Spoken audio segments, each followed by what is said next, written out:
Para finalizar, quiero darles un ejemplo en donde se muestran las limitaciones que tiene un sistema en particular. Para ello vamos a seguir hablando de la glucólisis en el intestino. Y el primer ejemplo tiene que ver con el sistema celular de rebanadas de tejido. En este gráfico les muestro la utilización de glucosa y la producción de lactato en anillos de yeyuno de rata incubado bajo condiciones aeróbicas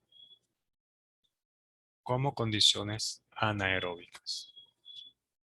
En la gráfica tenemos en el eje Y de la izquierda la producción de lactato o el consumo de glucosa expresado como milimoles por hora por gramo de tejido y va desde 0 hasta 1. Tanto para el consumo de glucosa en las barras moradas como la producción de lactato en las barras vino tinto. Y en el eje Y de la derecha tenemos expresado en porcentaje el cociente de la producción de lactato dividido entre el consumo de glucosa que está expresado en el gráfico con las barras amarillas. Para este experimento se tomaron anillos de 2 milímetros de ancho que fueron cortados a partir de un segmento de 30 centímetros de longitud, tomados de la parte proximal del yeyuno. Dos lotes de 15 anillos cada uno fueron incubados por 15 minutos a 37 grados centígrados y a pH 7,5. ¿Okay? La aerobiosis se obtuvo gaseando el medio con una mezcla de 95% oxígeno y 5% CO2, mientras que la anaerobiosis se obtuvo gaseando con una mezcla donde el oxígeno se sustituye por el nitrógeno. Los valores que se muestran son el promedio de 2 a 5 experimentos. Así que podemos observar acá.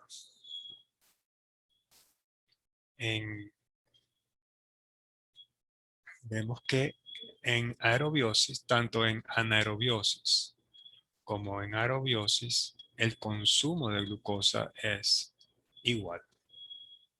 ¿Okay? Lo que sí notamos es que en anaerobiosis la producción de lactato es superior a cuando el sistema está oxigenado. Entonces, usando estos anillos intestinales, que son equivalentes a las rebanadas de tejido incubados in vitro, estos investigadores no pudieron probar el efecto Pasteur. No cambió el consumo de glucosa. Bajo condiciones aeróbicas como anaeróbicas, la cantidad de glucosa consumida fue igual, aunque bajo condiciones anaeróbicas, como le acabo de mencionar, la producción de lactato fue mayor. La acumulación de lactato puede explicarse sobre la base de la inhibición de la oxidación mitocondrial del piruvato. En ausencia de oxígeno ya no están operando las mitocondrias, por lo tanto la glucólisis iría hacia lactato. Ahora, independientemente de estos dos tipos de condiciones de incubación, más del 65% de la glucosa utilizada apareció como lactato. Ahora, usando un sistema celular, que es el órgano perfundido, los mismos investigadores hicieron el siguiente experimento. En esta figura les muestro el efecto que tiene el suministro de oxígeno sobre la utilización de glucosa y la producción de lactato en segmentos de yeyuno perfundidos por vía vascular y luminal. Si tenemos un segmento del intestino delgado en el cual puede ser oxigenado tanto por vía vascular como por la vía luminal, por donde está la mucosa intestinal. Esta figura que les muestro es exactamente igual que la anterior. Están las mismas coordenadas Y, la diferencia es que en lugar de haber dos condiciones, ahora hay cuatro. La condición anaeróbica y tres condiciones aeróbicas que ya vamos a describir.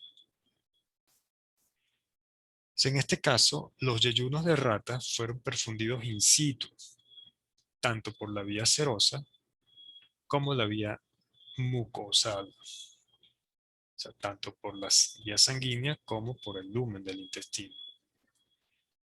Es doble perfusión. Para la perfusión serosa, que se hizo con recirculación, se canularon las arterias aorta y la vena mesentérica superior. El medio de perfusión seroso contenía glucosa, 10 milimolar, y diferentes cantidades de eritrocitos de bovino, y fue gaseado con una mezcla de 95% oxígeno y 5% CO2. La perfusión luminal, que también fue con recirculación, fue realizada en un segmento de 30 centímetros, utilizando un medio de perfusión sin glucosa.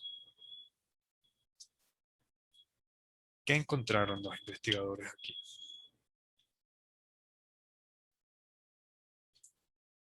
En condiciones anaerobias, tenemos un consumo de glucosa.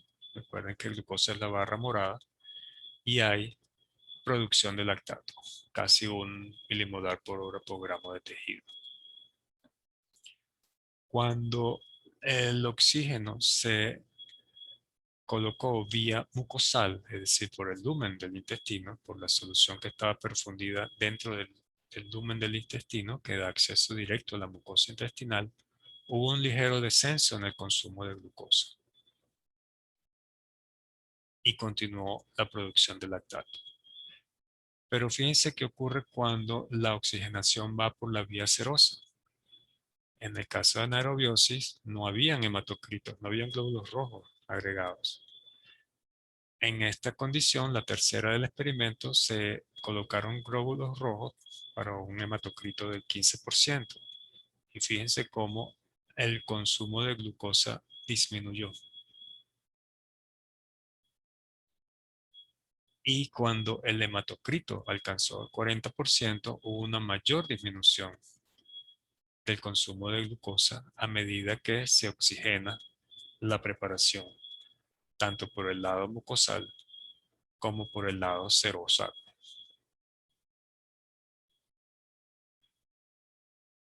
Entonces, cuando el medio seroso tenía eritrocitos, la utilización de la glucosa y la producción de lactato fueron significativamente menores que en los segmentos perfundidos con un medio sin eritrocitos, que es el caso de la anaerobiosis. Con este experimento también, con este experimento se prueba que está operando el efecto Pasteur en el intestino de rata.